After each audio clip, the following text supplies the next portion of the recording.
Welcome back to my channel, and we're finally back, and there's a lot that has changed. Obviously, if you see my first video, the first thing you'll notice is that I'm no longer in my car. I'm also no longer sweaty. I've had a lot of things going on, and I haven't really had that much time to do stuff, but my car is getting checked at the mechanic. It's been having some AC issues, so that's why I'm not really able to record in there. Now, the next big thing is that my car has my microphone. My microphone is in the car. And it's, so I just want you to excuse the lighting, the microphone quality, because those are two things that I haven't really kept in mind. But I'm just trying to push out content, as soon as I can. There's only a little bit left of the World Cup, and I'm trying to get as much out as I can. But I'm gonna keep the video short because of that. Hopefully I can make longer videos for y'all in the future. And yeah, let's just get started. Okay, well, so if you read the title, obviously this is going to be about what I think will happen between Argentina and England. And for me, after looking at it a little deeper, I think Argentina will take it. Because, people tend to think that Argentina is just Messi. And to be honest, that is a very fair point, because of the fact that, obviously he's a top scorer. For a good while, he was the only scorer. He's been absolutely vital for Argentina, and I don't think they would have gotten even close to where they are now without him. But you have to consider that. You have to take that into account. They built the whole game plan around Messi, so the whole team thrives around Messi. It's not like Messi is like just a lone star. Like, for example, Vinny Jr. was Brazil, and I think you really have to consider that, because it's not a situation where, like I said, he's just an X factor and they have to rely on him. He makes the team as a whole better. Scaloni has been very, very smart with his use of Messi, and I think he's just a better version of Ancelotti, where they just bring each other up. Like the morale, their whole point is to fight for Messi, and that is a lot more than people usually tend to think. They think that, oh, it's just an emotional factor, but anyone that has played, they know when you have a reason to fight, it's a big booster. So, it is something you have to take into account. All right, so for my next point, I wanted to look at Argentina's strengths. And that for the first point, I obviously want to look at Lionel Messi, because he is Argentina. Let's be honest. So Messi, it's no surprise that he doesn't play really on the right wing anymore. He plays a little bit more to the right still, but he is without a doubt very, very central. He's not afraid to drift a little bit left. He has freedom to do so. And it is very weird with Julian Alvarez or Lautaro Martinez, whoever it is starting, because of the fact that Messi is the main goal scorer, but it's nothing new to have a false nine. But with an actual nine, it is a little different, but it actually benefits Argentina a lot right here, because if you had a midfielder like Nico Paz, we have to put respect on his name, but you can put one person on him and it'll be a nice matchup. With Messi, you have to have two people. And when you look at England's midfield, like, for example, Jude and Rice, great players without a doubt, but I'm not saying that they are able to stop Messi on their own. I really don't think so.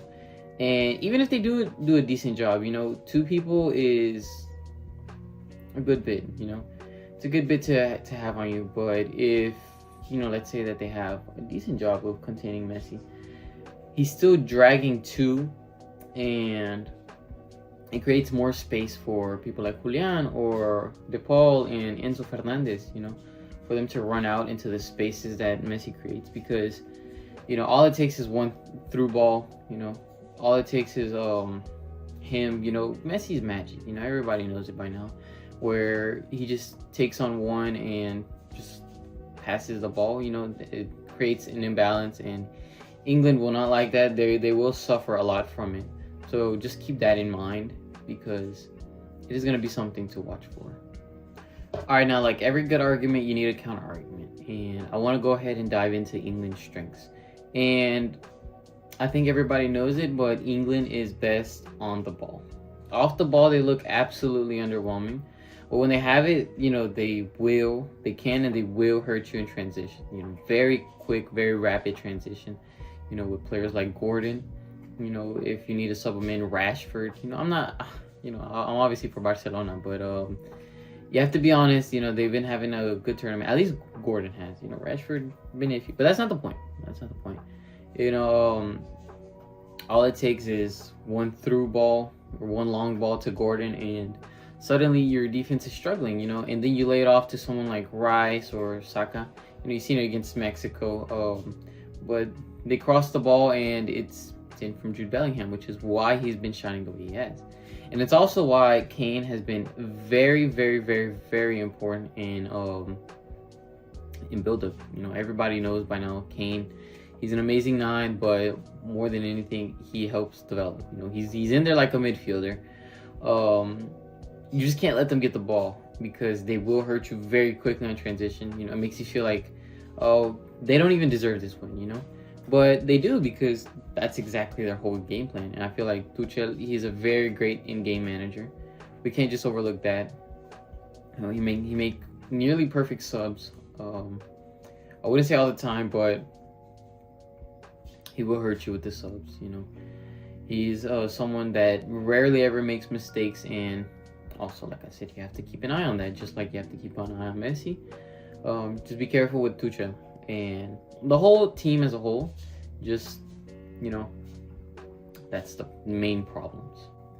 And that is also why, in fact, I think Argentina will take the game and essentially run with it. Argentina, they like to play with the ball. They have absolutely no rush. Say that to the cat. I'll give y'all a close-up to her later on. But they have absolutely no rush in anything, They play good on the ball, and they like to have the ball more than anything. And when we go back to my point that England, they need a lot of the ball. They need it so they can go quickly in transition. That will hurt them because Argentina love to pass around. I mean, you have Messi, the best one to ever do it. And you telling me you're not going to pass the ball? Of course they will. And that's exactly where England have thrived most of the times, with teams like Mexico and Norway. They need to pop out. They need an early statement on the game, put pressure. And England get the ball once, and boom, And then they have time on the ball, and it's very hard to get it off them. And that's why I'm saying sometimes it feels like England doesn't deserve to win. But when you go into a tactical analysis in terms of everything, then you will see that that's just their structure. It's not counterattack. It's not parking the bus and just sending the ball to whoever is up there. It's smart, it's precise, and it's supposed to catch you off guard, especially when you have players like Gordon, especially when you have players like Jude Bellingham. But I feel like it is different in the end.